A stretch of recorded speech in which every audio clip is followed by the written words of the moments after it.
નમસ્કાર દર્શક મિત્રો, બ્રેકિંગ ન્યૂઝ ગુજરાત ન્યૂઝ 24ના દર્શકોનું બ્રેકિંગ ન્યૂઝમાં હાર્દિક સ્વાગત છે.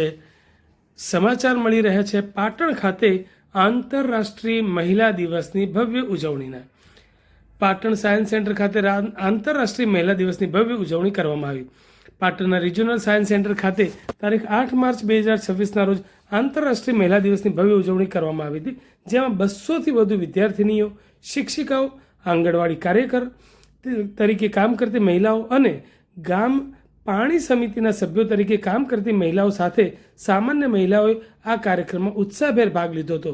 આ કાર્યક્રમનો મુખ્ય ઉદ્દેશ મહિલાઓને વિજ્ઞાન અને ટેકનોલોજી ક્ષેત્રમાં પ્રેરિત કરવી અને ગ્રામ્ય સ્તરે વરસાદી પાણીનો સંગ્રહ અને જળ સંરક્ષણ વિશે વધુ જાગૃત કરવાનો હતો.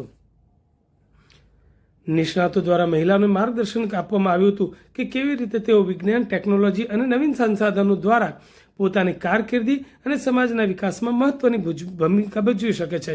લોકપ્રિય મહિલા અને સામાજિક કાર્યકર ઉષાબેન બુચ મહિલા સહભાગીઓ સાથે વાર્તાલાપ કર્યો અને મહિલાઓના કલ્યાણ માટે વિવિધ સરકારી યોજનાઓ પર પ્રકાશ પાડ્યો હતો. તેમજ પાણી અને સ્વચ્છતા વ્યવસ્થાપન કચેરીમાંથી શ્રી મનોજભાઈ પટેલ, જિલ્લા coordinator વાસમુ Patan, Shri Jayrambhai Desai, assistant manager SM દ્વારા 7 અલગ અલગ ગામડાના પાણી સમિતિની મહિલા સભ્યોને પ્રોત્સાહન આપવામાં આવ્યું હતું. ઉપરાંત આ દિવસે જિલ્લા સમુદાય મહિલા ક્લબ મહેસાણાથી આવેલ મહિલાઓએ સાયન્સ સેન્ટરની મુલાકાત લીધી હતી, તેમજ શાળામાંથી મુલાકાતે આવેલ વિદ્યાર્થીઓને પણ ડોક્યુમેન્ટરી શો બતાવીને દિવસની ઉજવણી કરવામાં આવી હતી. સાયન્સ સેન્ટરના પ્રોજેક્ટ ડાયરેક્ટર ડોક્ટર સુમિત શાસ્ત્રીએ જણાવ્યું હતું કે મહિલાઓનું સશક્તિકરણ અને ટેકનોલોજી જેવા ક્ષેત્રોમાં નોંધપાત્ર પ્રભાવ પાડી શકે છે.